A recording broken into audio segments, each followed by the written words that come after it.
So let me start this video off by saying this is an APK, this is a test server, this is not the live build, okay?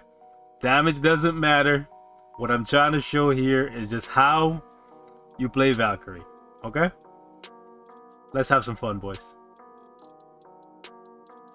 I absolutely love her awakened skill. It's so beautiful. The colors are so vibrant, and I just walked right into that, but it's fine. It's actually fine because we're able to survive it. I still don't like that third skill, like how stiff the animation looks. By the way, there's no proc on her. You'll see.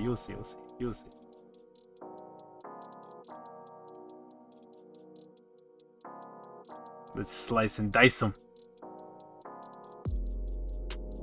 Slice them and dice them. Could we go higher? Probably. Most definitely. But again, this is not about damage. We're just trying to show how we play her. Nice. By the way, whew, shorty got back. Fatty. Let me stop. By the way, yes, she still has summons. Yes, they pull aggro. You also have a choice though. If you want the summons to pop out or not, you can always cancel the skill. We'll talk more. Let's have some fun. Slice them and dice them. Beautiful. I love it, man. Like I said it on stream, right? Whenever I see the awakened skill for Valkyrie, it just looks like the Flash. Just trying to break the speed barrier, bro. That's exactly what it reminds me of. Okay. Hey, buddy here. Let's just let's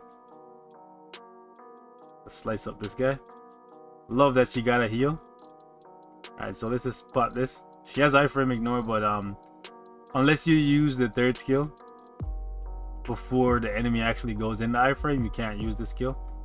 So it doesn't start off as iframe ignore. The counter itself is iframe ignore, but the actual skill needs a target to be used.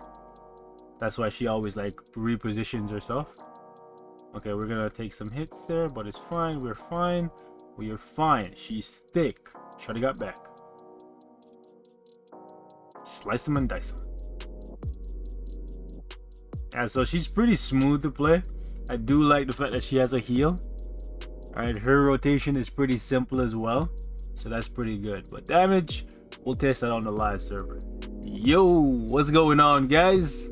Welcome back to the channel, man. It's your boy. And for today, god damn, for today, we're doing back to back videos. And we're taking a look at the lovely Queen Valkyrie. Yes. So, whew, what a glow up. What a glow up for my girl Valkyrie, going from a support character, right, to actually a DPSer, big time, right? So very happy with this. Now this update so far is completely free to play, right? I saw somebody say, oh, what do you mean completely free to play? Valkyrie's a paywall character, right? You have to actually get her bios from the monthly bio selector. But that's not true, right? Because you can also get Valkyrie for crystals. You can get Valkyrie for crystals in the legendary battle. Let me go to a legendary battle. Maybe you guys forgot, a long time ago there's this legendary battle here, right? And if you don't have Valkyrie, right here you'll get the option to actually purchase her for 2,500 crystals, right? Crystals, as limited as they may be, are still resources that you get for free from playing the game, whether it's login or timeline or from like check-in events, right? So you could easily get the character here for 2,500 crystals, and then you can use the mega tier 2 that they're gonna give out in the middle of the month, and then get her to tier 2 that way, completely for free without spending any money. Just requires you spending a little bit of time saving up your crystals. Okay, anyways, back to Queen Valkyrie, the fearless defender, protector of Valhalla. She can protect my soul any day, baby. She got an awakened skill, 70% defense down, spicy, definitely. But the skill itself still hits. We'll see on the live server though. We'll see on the live server because this is just an APK. they buffed her tier 2 passive, and the thing is, I'm starting to wonder if Null has really high dodge, because this is the second character we've seen them give ignore dodge to as a passive. Now the first one, I don't have the uniform for her on the live server. Let me know how many of you guys are gonna buy the uniform for White Fox now that you've seen that we've gotten a decent update.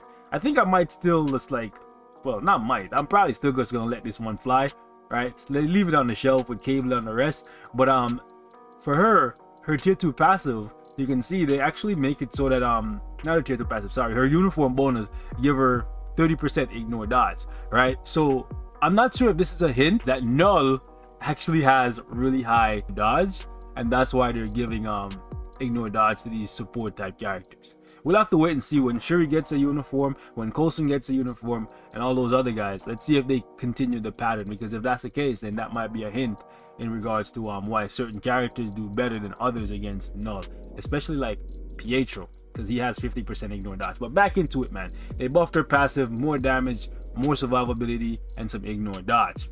1 skill, it's okay. 2 skill, kind of meh, right?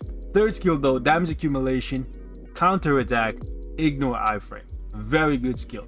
Damage accumulation you can keep up all the time. It's accumulation very similar to Odin's in terms of the amount that you can accumulate, and it's also damage dealt, not damage taken, so you can instantly cancel the skill. Even if you sit around waiting for the counter, the skill will just proc and go off by itself and hit and actually do damage instead of just being a useless skill if nobody hits you. So that's pretty cool, right? The 4th skill, defense down, goes all the way up to 60%. So 60% is pretty good as a baseline. 50 is kind of like in between, so that's pretty good. We have immunity for 5 seconds, and one thing that you guys need to know is that her 4-star passive actually activates when you use her 4th skill or her 2nd skill, right? It actually reads, as you can see right here, when bleed skill is used, not when bleed effect is applied. So she's not like Voodoo where you actually have to apply the poison to actually get the heal. This time they actually learned from that mistake, and they made it so that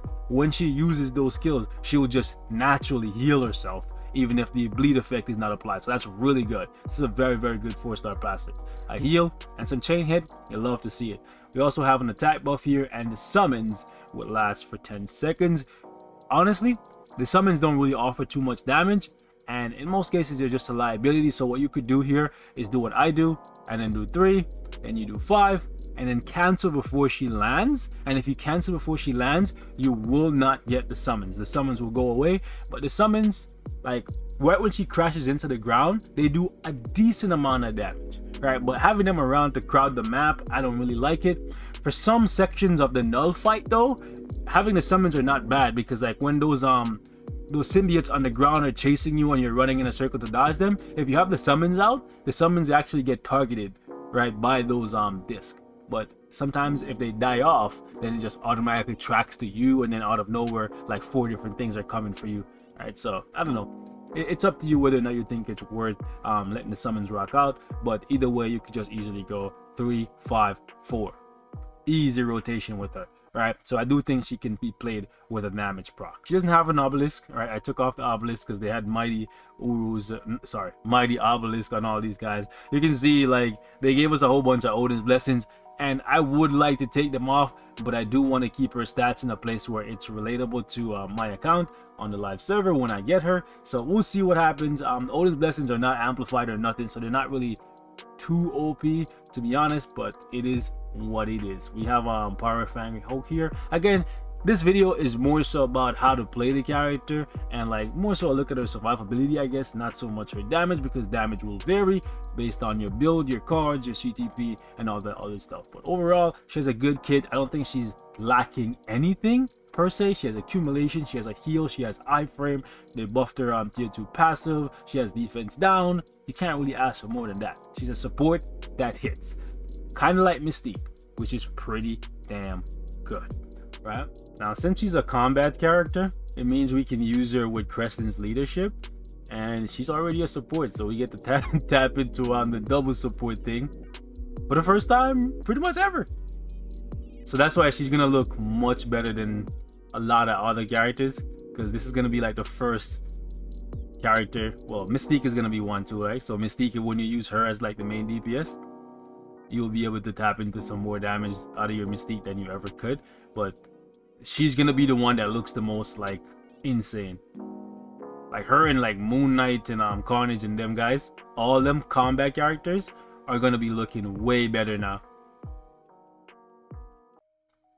Well, I guess they were looking like this already, but yeah, they were looking like this already with Mystique. Yeah, she's gonna look the best out of everybody just because she's a support that hits really hard and she gets to use Crescent's lead. Alright. Yeah, she's gonna look fantastic.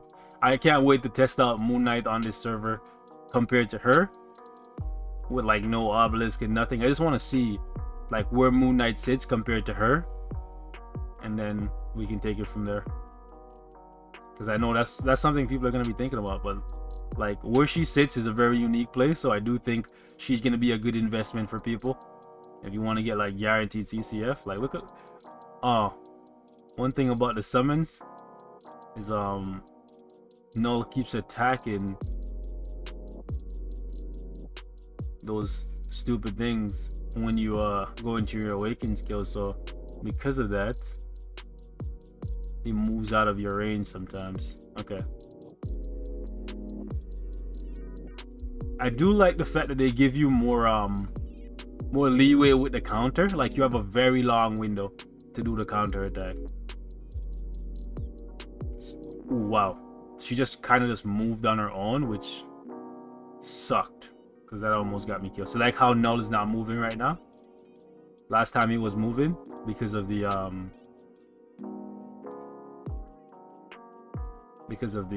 Valkyries. Alright, let's do this. Let's have him fire this goop over there. You can easily just dodge that because we agile. Okay, let's have these stupid things come down here. Best time for you guys to spawn. Let's have them spawn like here. Just drop down here. You know what? Let's do this. Since it's an awaken skill and not a tier 3, we'll have enough time, I think, I hope, I pray, to get it back. We have 22 seconds. Yeah, I think we have enough time. Thor eats up about like 15 seconds after he comes down. So we'll see.